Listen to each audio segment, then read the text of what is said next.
Sælveriði og gaman að sjá ykkur. Ég heiti Ragna Kemp Haraldsdóttir og ég hér til þess að kynna námsgreinina upplýsingafræði sem þessi tvö eru greinilega mjög áhugasöm Fræðigreinin upplýsingafræði er þverfræðileg enda fyrirfinnst varla sú atvinnustarfsemi sem ekki fjallar á einn eða annan hátt upplýsingar. Þess má geta að námsbraut í upplýsingafræði fór nýlega í gegnum ákveðið breytingaferli þegar gerðar voru umtalsverðar uppfærslur á samsetningu kjörsviða og námskeiða fyrir kennslu árið 2021 til 2022. Í stuttu máli var kjörsviðum fækkað, heitum breytt og einingafjölda nokkurra námskeiða líka. Breytingarnar voru gerðar til að gera námsbrautinni kleift að þróa ný námskeið en 3 nýjum námskeiðum var bætt við námsbrautina. Þessar breytingar voru líka nauðsynlegar til að námsbraut í upplýsingafræði geti enn betur horft til framtíðar og útskrifaðir nemendur teki virkan þátt í þeirri þróun sem á sér stað, hvað varðar stafvæðingu gagna og innleiðingu Office 365 sem og 5G samhliða auðvitað 4. iðnbyltingunni. Nám í upplýsingafræði er í senn fræðilegt og hagnýtt og það er mikill vöxtur innan upplýsingafræða. Meðal annars með áherslu á hönnun og stjórnun og miðlun upplýsinga á margvíslegum miðlum. Upplýsingafræðingar skipuleggja upplýsingar og tryggja almenningi, atvinnulífi, skólum og vísindasamfélagi greiðan aðganga áreiðanlegri þekkingu og afþreyingu, hvort sem það er á stafrænu eða áþreifanlegu formi. Án kerfisbundinnar skráningar gagna og upplýsinga nær gervigreindin skammt, enda þarf að vera hægt að treysta á gögnin til að gervigreindin virki eins og henni er ætlað. Áreiðanleg gögn leiða til upplýstrar ákvarðanatöku.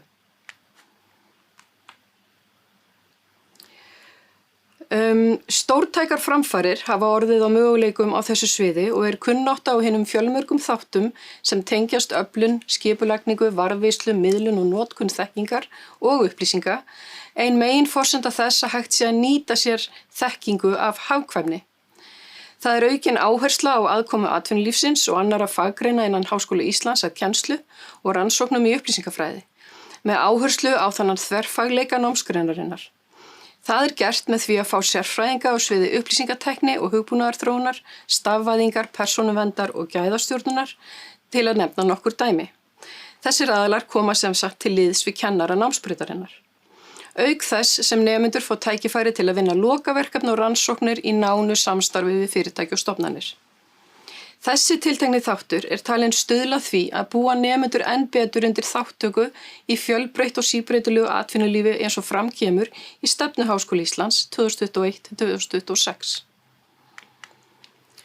Hér er ein tilvitnun frá nemenda sem er í náminu eins og staðan er í dag. Hann segir, námið í upplýsingafræði hefur verið mér afar lærdómsríkt. Ég hef bakgrunn í miðlun og vefstjórnun og námið dýpkaði skilning minn á upplýsingahegðun verulega. Ég kynntist fræðilegum kenningum, jafnt sem praktískum atriðum, tengdu því hvernig við mannfólki umgöngust upplýsingar. Þær hindranir sem geta staðið í vegi okkar og mögulega leiðir til að koma þeim til skila til ákveðina hópa. Og svo án þess að ég lesi þetta nú allt, að þá endar hann á því að segja misnám í upplýsingafræði mun gagnast mér í framtíðarstarfi og hefur líka gert mig að betri mannesku með því að víkka sjóndeildarhring minn. Og hann Stefán er að útskrifast núna í vor. Síðan vildi ég sýna ykkur hérna þessi 3 námskeið sem ég nefndi í upphafi. Ég nefndi að við hefum verið að bæta við 9 námskeiðum og þau birtast hérna með áherslu sem sagt á persónuvernd, hagnýtingu upplýsingatækni og vefstjórnun og samfélagsmiðla.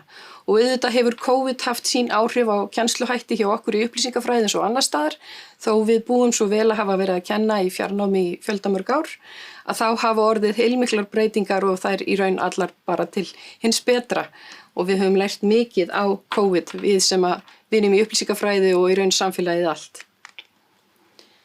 Upplýsingafræðin teygir anga sína víða. Þarna eru nokkur atriði sem við leggjum áherslu á í náminu og eins og þið sjáið þá er þetta heilmikið og mjög fjölbreytt.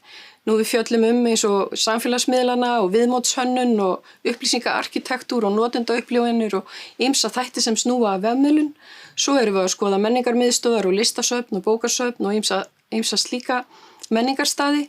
Við horfum í upplýsingalæsi, gagnrýna hugsun, upplýsingaóreiðu, falsfréttir og svo erum við líka í tæknilega þættunum tengdum gagnagrunnsfræðinni, upplýsingastjórnuninni. stjórnkerfi upplýsinga og svo lengi mætti telja. Hún Elísa sendi líka inn tilvitnun sem ég mátti vísa í þessari kynningu og hún hljómar eitthvað á þessa leið. Ég ákvað að sækja nám í upplýsingafræði því ég hafði áhuga á skjalastjórn og fann að það var eitthvað sem ég vildi starfa við í framtíðinni. Námið kom á óvart og var mun fjölbreyttara en hún átti von á. Námið vakti áhuga á tengdum greinum, gæðastjórnun, þekkingastjórnun og vefstjórnun. Hún nefnir líka að hún hafi bæði unnið við að stýra vefverslun sem hún hannaði í náminu. Síðan vann hún í svona vettvangsnámi eins og við bjóðum upp á í náminu og auk þess þá fékk hún sumarvinnu tengda vinnunni á meðan hún var í námi. Og hún eins og Stefán sem ég nefndi áðan að vinna að mastersritgerð núna þetta vorið. Nú, varðandi samsetningu námsins, svona praktísk atriði, við erum með nám á diplómastigi, meistarastigi og svo þetta doktorstigi. Og diplómanámið eru þessar 30 einingar og það eru mjög margir sem að sækja kannski fyrst diplómanám og ákveða svo síðar meir hvort þeir vilji halda áfram í meistaranám. Svo eru líka margir sem sækja beint í meistaranám og þá getur maður valið hvort maður fer í mis sem þá fyrir þá sem hafa annan bakgrunn en upplýsingafræði, eru með próf úr einhverju annari grein, BA eða BS-próf. Og svo eru þeir sem að fara beint í MA og það þá þeir sem að hafa einhver tíman áður lokið því sem að hét bókasafns og upplýsingafræði eða sambærilegt nám erlendis frá. Og við erum með þessi 2 kjörsvið, upplýsingastjórnun sem að leggur áherslu á skráningu, aðgengi og öryggi upplýsinga og síðan upplýsingahegðun þar sem meiri áhersla á skipulagningu, stjórnun og miðlun upplýsinga og þekkinga. En áhersla er lögð á að nemendur öðlist skilning á upplýsingaöryggi og persónuvernd sem á upplýsingatækni. Þetta gert til þess að tryggja öryggi og réttan aðgang að öllum nauðsynlegum gögnum óháð miðlum, svo sem rafrænum upplýsing- og skjalakerfum og gagnagrunnum, skýjaþjónustu eða samfélagsmiðlum. Nú, innan upplýsingamiðlunar þá fjallað þessa skipulagningu, stjórnun og miðlun upplýsinga og svona meðal mismunandi hópa hjá stofnunum, fyrirtækjum, bókasöfnum, upplýsingamiðstöðum.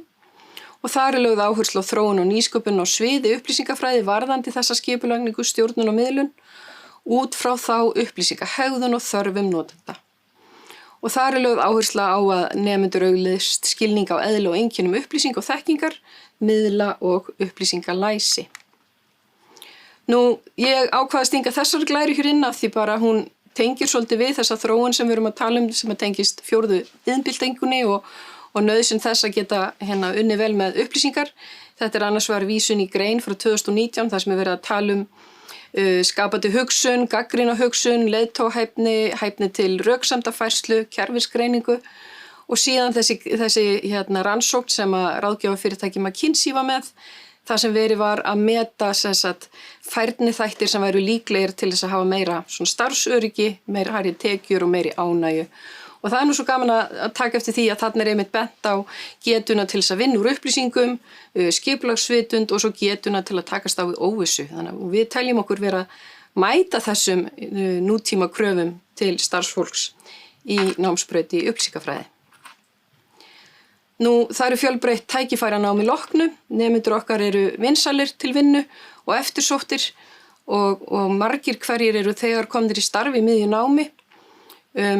Fólk að fara í störf í tengslum við þessa stafrænu þróun, Office 365, ýmiss konar stefnumótun og stjórnun upplýsing og skjala hjá bæði opinberum stofnunum og einkaaðilum.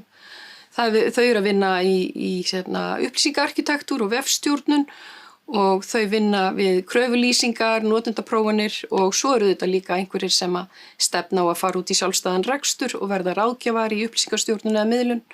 Og öll þessi störf eiga sér stað bæði hjá opinberum aðilum og einkaaðilum, smáum og stórum, af öllum tegundum. Þannig að möguleikarnir eru ótvírætt margir. Og þetta nú bara, ég skellti nú bara inn einni mynd af dæmum af auglýsingum sem að þetta eru auglýsingar sem voru birtar á svona cirka 5-6 mánaða tímabili á árunum 2021 og þetta eru bara nokkur dæmi af mörgum sem að eru að líður varla sú vika ekki sé auglýst eftir starfsfólki með menntun í upplýsingafræði. Þannig að endilega hafið samband við fastir kennarar, ég og samstarfskona mín Ágústa Pálsdóttir, við erum boðnar og búnar að tala við ykkur og Og svo þetta getið líka haft samband við skrifstofuna, við nemendaþjónustuna og velkomið að gera það og endilega ekki hika við að hafa samband. Og hér bara að lokum, hér enn eitt kvotið frá nemenda sem situr núna og skrifar meistararitgerð. Að Elín Huld, henni fannst upplýsingafræðin bjóð upp á fjölbreyttan starfsmöguleika og námið var bæði skemmtilegra og fjölbreyttara en hún hafði átt von á. Og hún þegar komin í starf og ekki búin að ljúka náminu eins og þá hún reyndar við þau flest. Og og eins og hún segir þá fannst henni svona ákveðið ævintýri að fara að byrja á nýjum starfsferli á miðjum aldri en hún mjög ánægð með að hafa lagt í það skemmtilega ferðalag sem nám í upplýsingafræði og ég vona að það verði bara líka þannig hjá ykkur. Þá bara næsta skref hjá ykkur að sækja umsóknarfresturinn til 15. apríl fyrir ykkur sem að fara í meistaranámið og þau sem hafa áhuga á að byrja í diplómanáminu þá umsóknarfresturinn til 5. júní. Við hlökkum til að sjá ykkur og heyra frá ykkur. Takk fyrir mig. Bless.